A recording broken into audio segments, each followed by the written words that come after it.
So I don't think you can really see the title from where I have my camera set up, but how well do different paints blend?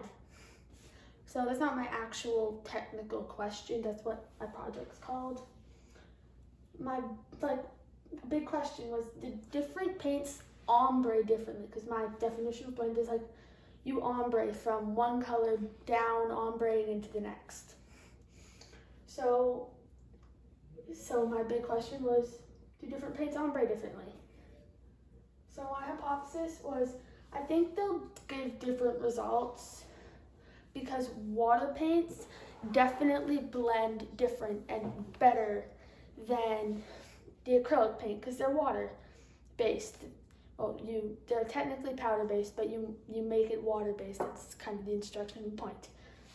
So they blend better because you can water it down to make it better. The materials I used were watercolor paints, acrylic paints, obviously. So the paints I chose to use, paintbrushes, multiple sizes. That's like a big thing. So if you just go with a super small paintbrush, it would take hours, but if you do something too big, you won't be able to get the ombre. Painting paper, don't use printer paper, it leaks onto the table. Warm water, actually. I tried with cold water, I tried with hot water, didn't do very good. So then I just settled on like somewhere in the middle. Hopefully it would give me a better result. And then paper towel, because when you blend or paint with watercolor, you dip it in the water, then you dip it in the paint, then you dip it in the water again, then you tap it on the paper towel to lighten the color a bit. So my next thing is my procedure. So put your colors in a palette, but not the same thing, not the same little oval paint dot thing. You want to put them in different things. I bet that's obvious, and then you will dip your brush in the water. So this is the watercolor procedure, not the acrylic, so don't do this with acrylic paints. So with the watercolor, you dip in the water, then you dip in the paint, then you dip in the water, then you dab it on paper towel, then you start. So when I was doing it, I went back and forth until there. Like a third of the way down, down, or whatever you want to call it, the page. And then you repeat it just like up with the yellow from the bottom. And you have your white, which would be your third color. So you put the white in the middle, and then you ombre the colors through the white. So I went up and down, and then back and forth to smooth it out and make it all look even. And then you repeat on a different sheet of paper with the acrylic. So the acrylic is different, like you still use the 3 colors, like I did red, white, yellow. So you dip your brush in the water, dip it in the paint, and then just immediately brush back and forth. And then same thing, just without the paper towel and extra water. So that is that.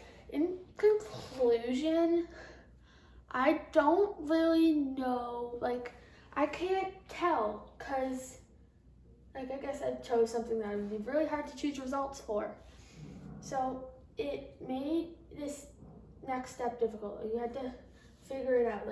My best friend's an artist and neither of us could figure it out. We eventually got a couple people voting on it after, my original thing was going to be watercolor, and then even after we had people voting on it, they said the watercolor was better. We gave them each 10 minutes to ombre. That's the timer I set for myself to ombre with. And they both went right up to the 10 minutes doing it, so I had to kind of change how my results would go. So when I did it, we voted, and it was a big process, but yeah. So on the poster board setup I chose, we had a what I learned section. And I learned that even after we could study this small thing for years and never get a proper result. Same thing with actual big science things. You can study the smallest thing related to science and it could take years to find a really, really solid result. So, and then, yeah, I'm from Crestview, I'm Jennie Farmer. My name is Jennie Farmer from Crestview School. I should have said that at the beginning, but I didn't because I'm not that smart. When I was first told the science fair project, I was happy, so I guess it's a win. I got sad when I was told it had to be experimental because the one I chose first was testable, but it had to be experimental, and I actually had a lot of fun doing this, even though it put a lot more stress on the whole online school thing, but science!